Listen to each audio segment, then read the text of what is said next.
बहुत समय पहले एक समृद्ध राज्य था। उस राज्य के राजा अपने न्याय के लिए जाने जाते थे और उनके मंत्री अपनी समझबूझ और विवेक के लिए। एक दिन गांव में एक नया व्यक्ति आया। वो शांत स्वभाव का था और बहुत कुछ समझने की इच्छा रखता था। उसने मन ही मन सोचा, क्यों ना अपने राज्य के राजा से मिला जाए और उनके शासन को समझा जाए। ये सोचकर वो सीधे राज दरबार की ओर चल पड़ा। दरबार के द्वार पर 2 राजपाल खड़े थे। उस व्यक्ति ने विनम्रता से हाथ जोड़कर कहा, मैं महाराज से मिलना चाहता हूं, कृपया अंदर मेरा संदेश पहुंचा दीजिए।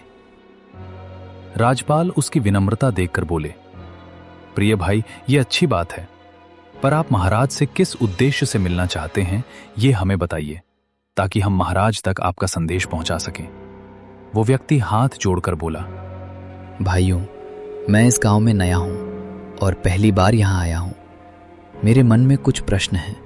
राजपाल ने कहा, प्रिय भाई, आप थोड़ी देर यहीं प्रतीक्षा करें, मैं अभी महाराज के पास आपका संदेश पहुंचाता हूं। राजपाल भीतर राज दरबार में गया और हाथ जोड़कर बोला, महाराज की जय हो। एक सज्जन व्यक्ति आए हैं। वे हमारे गांव में नए हैं और आपसे मिलना चाहते हैं। महाराज ने शांति से उत्तर दिया, कोई बात नहीं, उस सज्जन व्यक्ति को आदरपूर्वक भीतर बुलाया जाए। राजपाल ने सिर झुकाया और उस व्यक्ति को सम्मान के साथ राज दरबार में ले आए। महाराज, आप हमारे राजा हैं। मैं एक साधारण प्रजा हूं।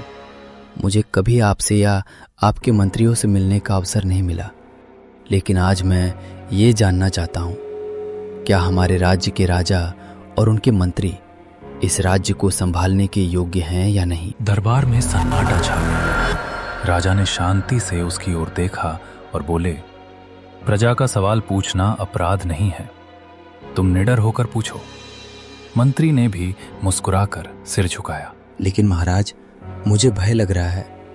कृपया आप वचन दीजिए कि मेरे प्रश्नों के लिए मुझे किसी प्रकार का कोई दंड नहीं दिया जाए। महाराज उसकी बातें सुनकर मंद मंद मुस्कुराए, फिर गंभीर और स्नेहपूर्ण स्वर में बोले, प्रजा की जिज्ञासा ही राज्य की सच्ची ताकत होती है। निडर होकर कहो, तुम क्या जानना चाहते हो। तुम्हारे जो भी प्रश्न हैं बिना भय के पूछो। मैं तुम्हें अभय देता हूं। तुम्हें किसी प्रकार का कोई दंड नहीं दिया जाएगा, ये मेरा वचन है। महाराज, मेरे मन में कुल 3 ही प्रश्न हैं।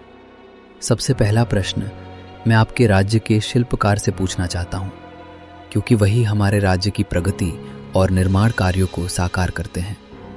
उनके कार्यों के माध्यम से ही हमारे राज्य की सुंदरता और वैभव का साक्षात्कार किसी भी व्यक्ति को राज्य में प्रवेश करते समय ही हो जाता है।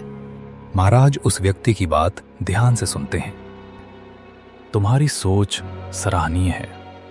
राज्य को समझने के लिए उसके निर्माण और सौंदर्य को समझना आवश्यक है। महाराज ने राजपाल की ओर संकेत किया, राज्य के प्रधान शिल्पकार को तुरंत राज दरबार में उपस्थित किया जाए। शिल्पकार राज दरबार में प्रवेश करता है। उसके हाथों पर निर्माण कार्य के निशान हैं। वस्त्र साधारण है, पर चेहरे पर अनुभव की शांति है।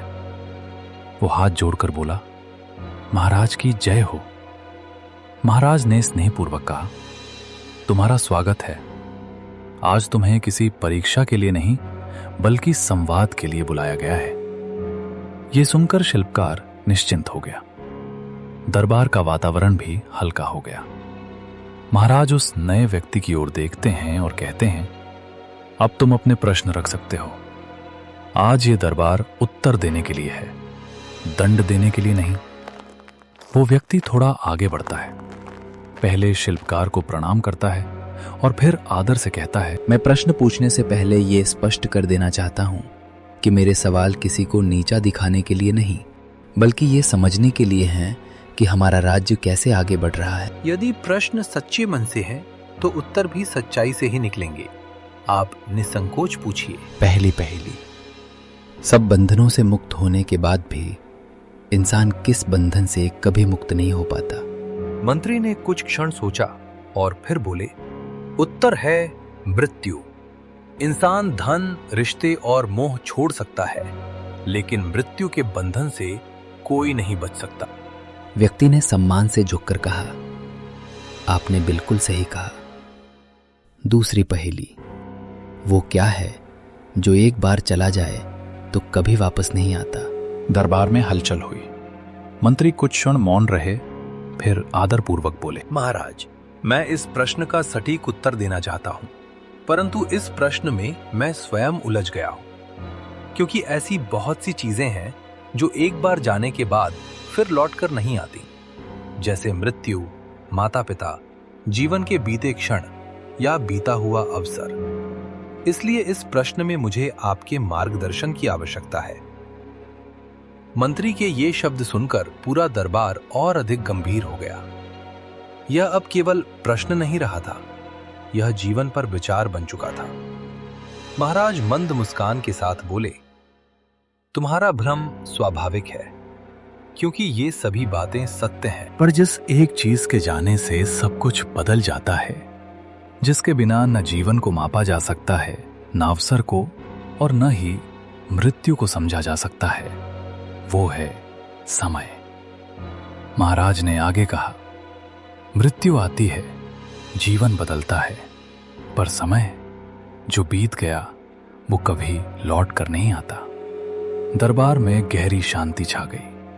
वो व्यक्ति सिर झुकाकर बोला, महाराज, आज मुझे केवल उत्तर नहीं, सोचने की दिशा भी मिल गई। अब मेरा तीसरा और अंतिम प्रश्न है, वो क्या है जिसे किसी ने कभी नहीं देखा और ना ही कोई उसे देखने में सफल हुआ है।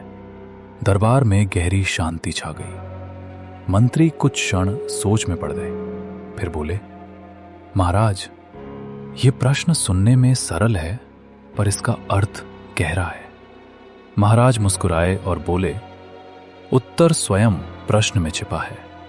फिर महाराज ने स्पष्ट स्वर में कहा, जिसे किसी ने नहीं देखा और जिसे कोई देख भी नहीं सकता, वो है आने वाला कल। क्योंकि जब तक वो आता है, वो आज बन चुका होता है, और जो बीत गया वो केवल स्मृति रह जाता है। दरबार में एक गहरी शांति फैल गई।